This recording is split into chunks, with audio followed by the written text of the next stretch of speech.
Yung mga pare, may guest tayo. So, lagay muna natin yung mic. Ikaw na lang maglagay. Ay, sorry po. Sorry po. Lagay mo na. So, baby girl, kumusta? Okay lang po. Matanong lang kita, gano'n ka nakatagal nag-workout? About 3 months na po. 3 months, so baguhan ka pa lang. Opo.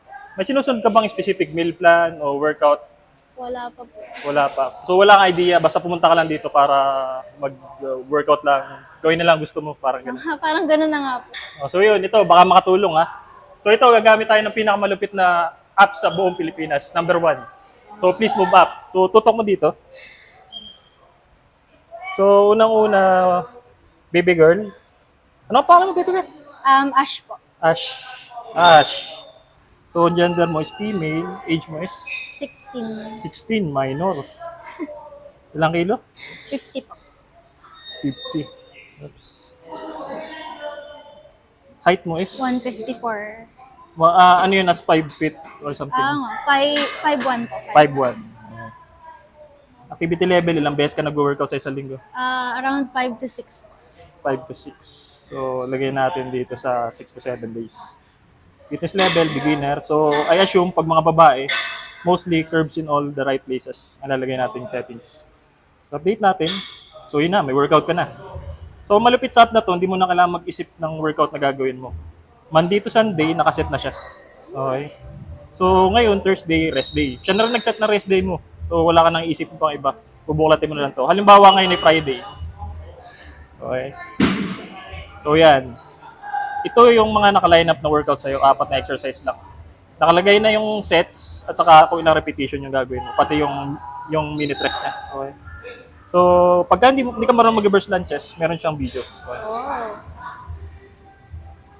Okay. So, paano mag-reverse lunges? So, body weight lang siya. 1.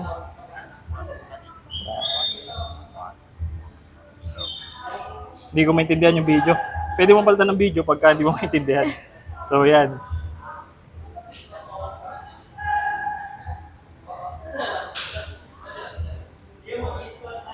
So, reverse lunges.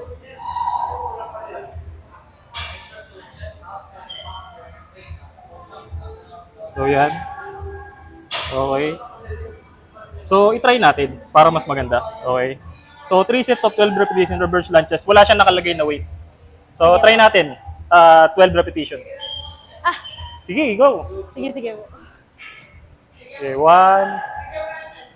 2, 3, 4, 5, 6, 7, 8, 9, 10, 1, 2.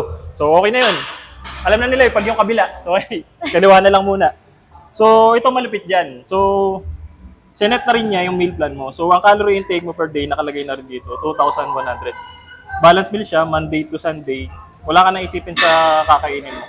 Lulutuin mo na lang. Paluto mo na lang sa nanay mo. So, ito yung pan Thursday mo. Filipino food yan usually. Okay. Wow. So, yan. Lunch, dinner. So, saka nakakita ang Bicol Express meal plan. Diba? Normal na pagkain lang yun. Nakalagay na ingredients niya at saka instruction. Okay. So, preparation instruction, di ka marunong magluto. Okay. Hindi ako marunong. Tuturuan ka niya kung paano magluto. Halimbawa, ayaw mo niyan. Ayaw ko niyan. Pwede mong palitan. Okay. Avocado toast with poached egg. So, yun. So, ito. How's the app? Ano masasabi mo? For me, actually medyo confused nga rin po ako sa mga meal plans ko. So, very helpful po siya para sa akin. Ganda. So, yun. Narinig nyo na, ha? So, yun lang. Bye!